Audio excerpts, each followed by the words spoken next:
Hi, folks. This is Jerry B again from Respect to Talk here. I get up. I know it's the 15th of May, my anniversary, but I get up and I watch the news and I just cannot help but having to respond because this is crazy out here. I mean, the talking in riddles. I mean, I just heard him say that if he didn't tear up the JCPOA that Obama had in place, then Iran would have had a nuclear weapon within 2 years. I'm like, wait a minute, that don't make any logical sense. If because they had them in check. Just because you tore it up means they wouldn't get a nuclear weapon. I mean, if that's the case, they raced towards a nuclear weapon when you tore up the JCPOA. I mean, it literally makes no sense. I'm like, what? What? So if they weren't under agreement, and that means that Iran can build a nuclear weapon, but because they was under agreement, you tore it up. You're trying to say they still would have been able to.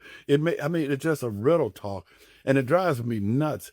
And then this war with Iran, it's again another thing. He just said that that the USA and China is the only countries that can get the nuclear dust or whatever out of the tunnels and everything. Well, if that's the case, then why in the hell are we in war here, folks? I mean, if they can't get to it, and we and USA and China is the only ones who can get to it because we got the machinery, why are we in war? You went to war saying they trying to create a nuclear weapon. So all of a sudden now they can't get to the nuclear weapons that you bombed last year. But yet we went to war because you don't want them to have a nuclear weapon. I mean, it's just so confusing, man. I tell you, folks, this is just, it's maddening some days. It's just crazy, So, I mean, I don't know. I see this stuff on TV because he was just over in China, and I'm not a Trump. I'm not trying to bash him. Yes, I am, but it's not one of those things that it's just crazy to me. I'm sorry. It's just absolutely ludicrous to me. And I just want to let you guys know here two things. I got thrown out of the debate club when I was in high school, so I'm not a debater. I'm a conversationalist. Okay, I can hold a conversation with anybody, but sometimes I might get a little heated with my words. But that's not.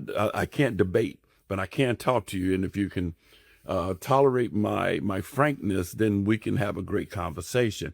But this, like I said, this whole thing is just absolutely maddening to me. It just makes my head want to explode because I wonder why people are still supporting this madness.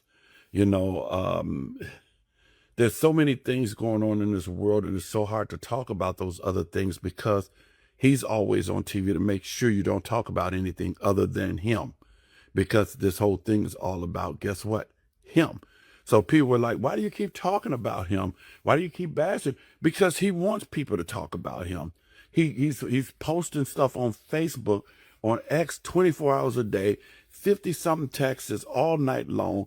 Then he gets up on TV and he wants everybody was like, well, Biden was in a closet and hiding, but Trump likes to talk to reporters and everything. That's the problem, folks. We don't need him to talk to reporters every day. We don't need him to be in the news every day. We don't need him to post every day.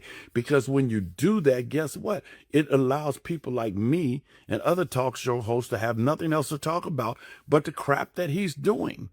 So it's not like all we do is talk about him. It's because we don't have a choice. That's what he keeps doing. He doesn't allow us to talk about anything else out here in the world. Either way, folks, I'm done with my rambling for this Friday morning. I might be back with some more conversations with you guys again soon. Who knows? It's my anniversary, so me and my lovely wife's going to get out here and try to enjoy it. Until then, you guys have a safe and blessed rest of your weekend. Take care. Bye-bye.